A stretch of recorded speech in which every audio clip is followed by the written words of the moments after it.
रामगढ़ नाम के गांव में रामकृष्ण नाम का एक किसान अपनी पत्नी के साथ रहता था।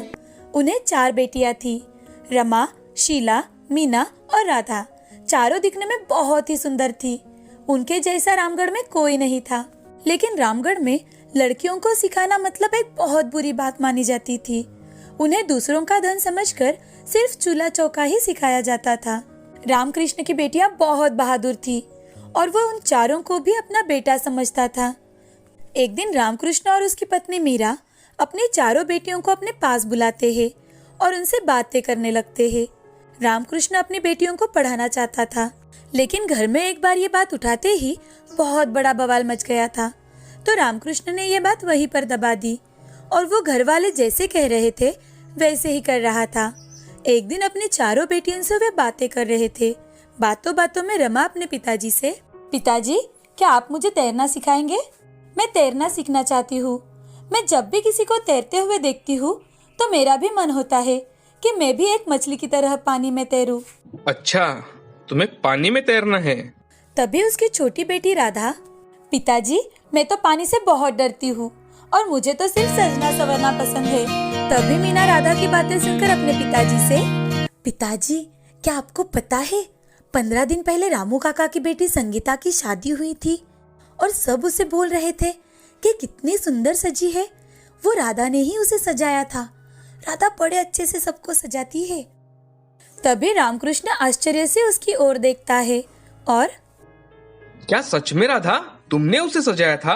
तुम्हें किसी ने देखा तो नहीं ना? नहीं पिताजी, वो हम सबने मिलकर उसे चुपके से सजा दिया था। ये बात सिर्फ माँ को पता है। रामकृष्ण लंबी सांस छोड़ता है और अपनी बेटियों से, बच्चियों, तुम्हें जो चाहे वो करो, लेकिन घर में ये बात किसी को पता नहीं चलनी चाहिए। तुम सब मेरी जान हो। अगर तुम लोगों को कोई कुछ कहे तो मुझसे सहा नहीं जाता। मुझे बहुत दुख होता है। हाँ पिताजी। पिताजी आपको पता है मीना दीदी ने रमेश भाई के मोबाइल में से कुछ खाना बनाने के व्यंजन देखकर एक अलग ही डिश बनाई थी। वो दिखने में बड़ी सुंदर थी और उसका स्वाद, वो तो वाह रे वाह, बहुत ही अच्छा था। रमेश उनके चाचा का बेटा है जो शहर में पढ़ता है और वो जब भी छुट्टियों में घर आता है तो मीना ही उसे अलग अलग डिश बनाकर खाना खिलाती है। तभी रामकृष्ण शीला से, अरे शीला बेटी, सबने कुछ ना कुछ अपने बारे में बताया। तुम भी तो बताओ कि तुम्हें क्या पसंद है।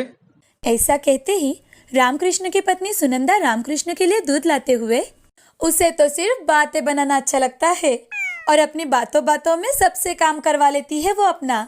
सुनंदा के ऐसे कहते ही सभी जोर जोर से हंसने लगते हैं। अब रामकृष्ण दूध पीकर सोने चला जाता है, लेकिन अपनी बेटियों की ख्वाहिश सुनकर वो रात भर सो ही नहीं पाता। सुबह उठते ही वो सोच लेता है कि अब भले ही देर हो चुकी है, लेकिन वो अब अपनी बेटियों को सिखाएगा। जो वो चाहती है वो सिखाएगा, उनकी ख्वाहिशें पूरी करेगा। वो थोड़ा सा गुस्सा अपने चेहरे पर लाकर, रमा, आज से तू हमारे साथ खेतों में चलेगी और साथ में अपने कपड़े भी लेना। रमा और सुनंदा को कुछ भी समझ में नहीं आ रहा था कि अचानक से पिताजी को क्या हुआ है। फिर रामकृष्ण, सुनंदा और रमा तीनों भी खेत में चले जाते हैं। रामकृष्ण के खेत के पास में ही एक बड़ी सी नदी बहती थी। वहां जाते ही रामकृष्ण अपनी बेटी से, अरे ये क्या, उदास होकर क्यों बैठी हो बेटी? चलो, तुम्हें तैरना नहीं सीखना? ये सुनते ही रमा बहुत खुश हो जाती है। वो अपनी बेटी को तैरना सिखाता है। शुरुआत में उसे नहीं आता, लेकिन 2-3 दिन में ही रमा तैरना सीख जाती है। अब रमा बहुत तेज तैरने लगी थी। कुछ दिन ऐसे ही बीत जाते हैं। अब रामकृष्ण घर वालों से चोरी छुपे मीना को मोबाइल खरीद कर देता है, जिससे वो अलग अलग प्रकार के व्यंजन बनाना सीखती है। और शीला भी अपने बातें बनाने की आदत को अपना प्रोफेशन बनाने की सोच लेती है और YouTube के जरिए मार्केटिंग कैसी की जाती है ये सीख लेती है। इसी पर राधा भी मेकअप करना सीख लेती है। ऐसे ही कुछ दिन बीत जाते हैं।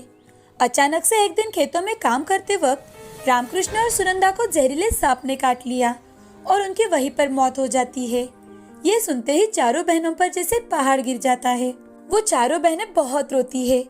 अब चारों बहनें अपने चाचा सुरेश, चाची रत्ना और दादा दादी के साथ रहने लगे। वो जैसे कहे वैसे ही करते थे और घर के सारे काम भी वही करती थी। एक दिन